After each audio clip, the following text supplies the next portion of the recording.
Okay, now for the last section, we're going to talk about even, odd, or neither. A function is even when it has symmetry across the y-axis. It is odd when it has symmetry about the origin, so think about rotating something 180 degrees.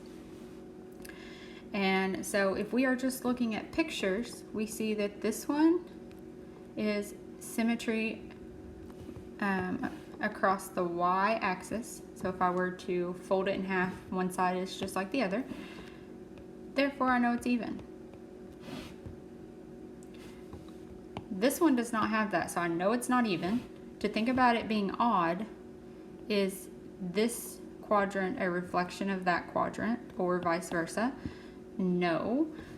So, but looking at this last one, this is what symmetry about the y-axis looks like. So this one is odd. If it is neither of those things, you just say neither. It is neither even nor odd.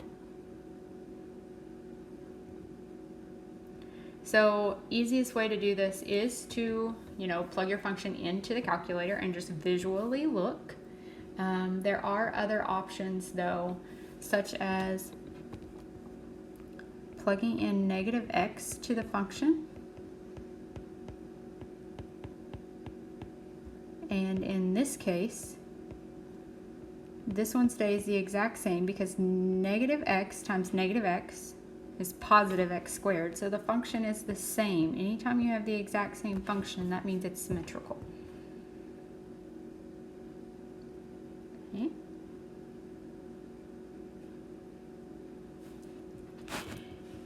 Even, or odd rather, this one's a little tricky, so I would like to get y by itself first before I show you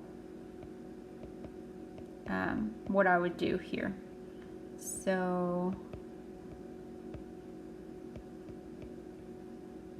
I'll back up a little bit. I moved x to the other side by adding x to both sides. I divided by 2, and then I took the cube root to get rid of the cubed.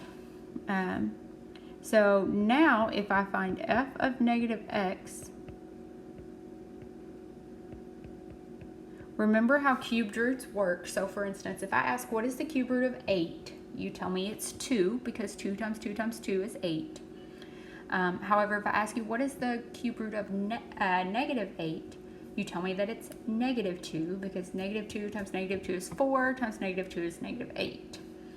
So this function is really just the negative cube root of 8 over 2, which is the negative function of the original, right? And anytime that happens, then yes, it is the odd. So if you have multiple terms, meaning separated by plus signs and minus signs, if you have those separate terms and all the signs have changed, then it is odd. So this is an example where that happens. All right, so this finishes your notes. You don't have an activity for this one because you will do more even and odd in the next lesson in the following week. So submit your 1.2 assignment and then do your target.